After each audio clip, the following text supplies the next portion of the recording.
It is Wednesday, December 11, 2019. I am Yael Avi, and these are the Cryptosphere's top stories for today, brought to you by BLOCKTV's reporters. Ross Ulbricht serving life without parole for allegedly running the Silk Road marketplace, predicts the price of Bitcoin from jail. U.S. prosecutors arrest 3 men on an alleged $722 million Bitcoin scam, dubbed one of the biggest high-tech Ponzi schemes of the decade. And finally, have you always wanted to tokenize your Nike? Well, this year you might just be able to. We're going to tell you all about it. The founder of the now-defunct drug marketplace, the Silk Road, serving life without parole, does not let prison stand in the way of predictions.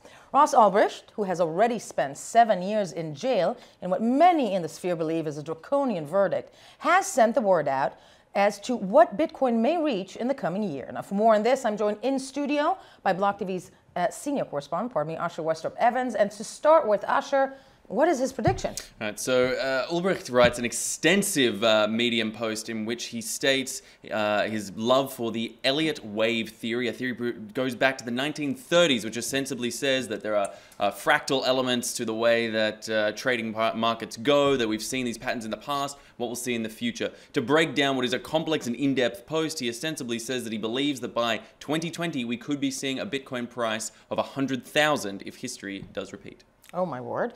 All that said, how does he get the information out from jail? Good old-fashioned snail mail, Yael. From jail, you are limited in your communication options, and he writes these by hand, and then the people who take it from him, either by the letter or he's handed to, then take it and write it up into these posts that he then posts out on Twitter, posts out on Medium, rather. He also has a Twitter feed, which he keeps active, writing in the same mechanism, in which he writes some rather sad tweets. A couple of examples I have for you. One from November 16th.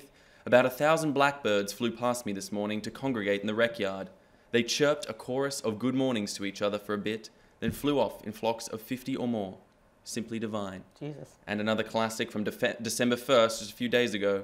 Expectations destroy happiness. Well, needless to say, I mean, this is a kid who was jailed when he was 26 years old. And, you know, speaking of that, he's been in jail for 7 years. Where does that stand? Yeah, he doesn't really have much hope for parole at this stage, Yael. Tim Draper, the venture capitalist and billionaire, has come out in defense of his release, saying that his punishment doesn't fit the crime. And there is a petition out there with over 250,000 signatories calling for his release. But as it stands, Yael, right now, short of a presidential pardon, there isn't a lot of hope for us. Asher Westrop-Evans, thank you for this report. Now, 3 men were arrested in connection with what federal prosecutors in the United States have dubbed a lucrative cryptocurrency Ponzi scheme that stripped investors of $722 million in a business model that one of the defendants described as on the back of idiots, according to court papers. Now, with more on this story, here's Zaki Hennessy's report. For the past 5 years, a group of scammers have been operating BitClub, a company that supposedly gave investors share of cryptocurrency mining pools, while rewarding those investors for recruiting others into the fold. From April 2014 until December 2019, the BitClub team swindled their investors for at least $722 million. On December 10th, Jobadiah Weeks, Matthew Goach, and Joseph Abel, 3 of the BitClub scammers, were found and arrested in Florida, Colorado, and California, respectively. They were charged with conspiracy to offer and sell unregistered securities. These charges carry a maximum potential penalty of 5 years, with a fine of up to $250,000. All of this said, though, according to the Department of Justice, 2 of the wanted scammers are still at large, and there is yet no indication as to the whereabouts of the absconded cash. Now, Zaki Hennessy joining me in studio. Unregistered securities is not the only thing these defendants are facing, correct? That's right. So 2 of the people who were charged, that being Goach and Weeks, are being additionally charged with conspiracy to commit wire fraud, which could net them potentially another 20 years on top of their 5-year sentence that they share with Abel, and that would cost another fine of another $250,000. So it seems like they've really got their work cut out for them here in terms of defending themselves, because the consequences are hefty, to say the least. Zaki Hennessy, thank you for that report.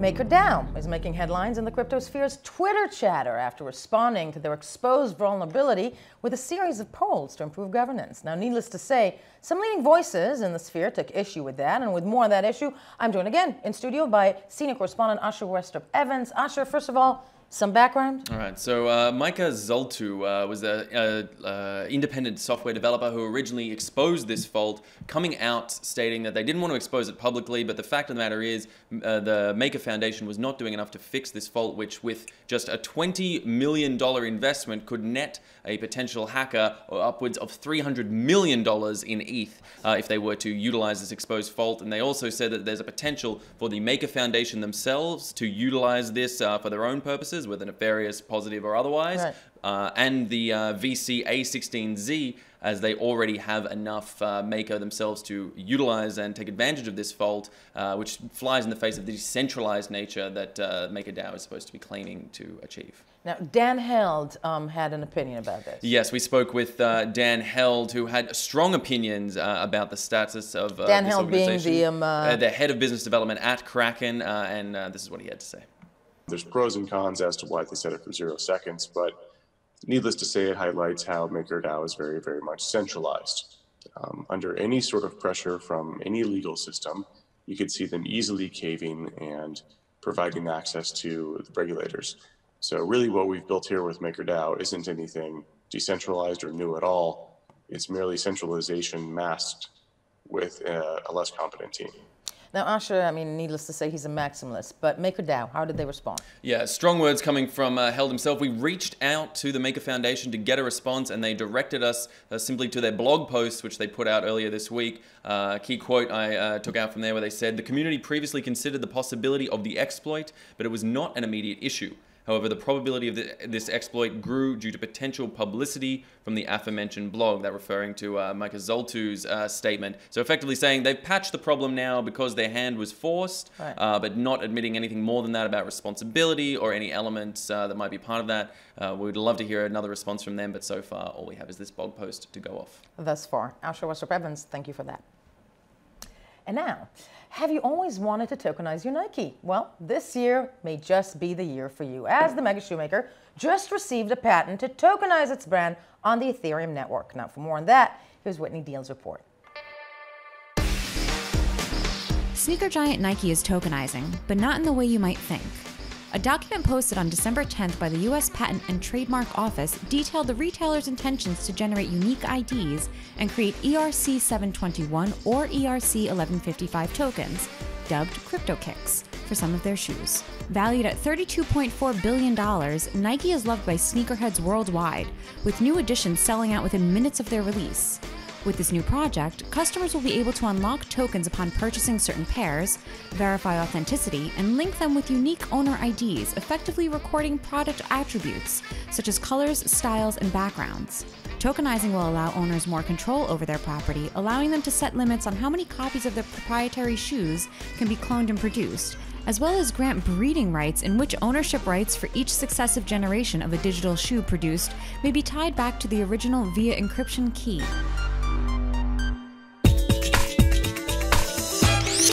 And finally, it is time for Troll of the Day, and Yona Hochhauser is with us to deliver it.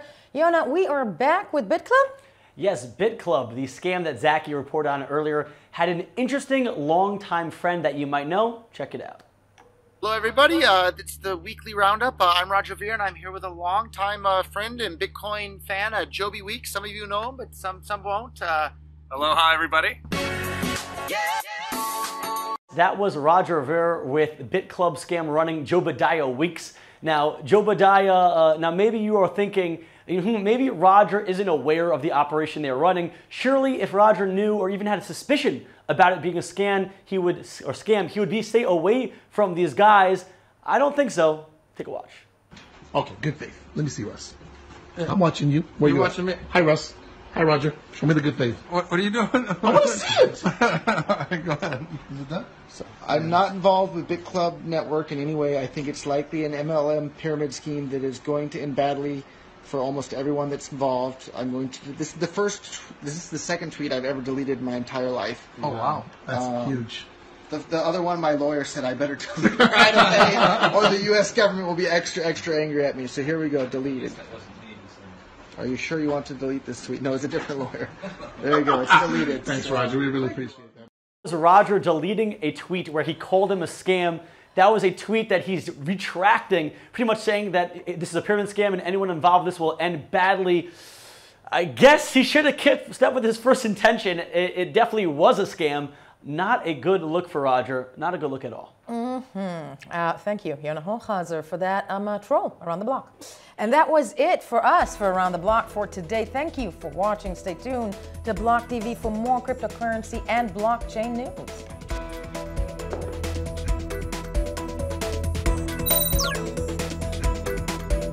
For more news and updates, follow us on Twitter.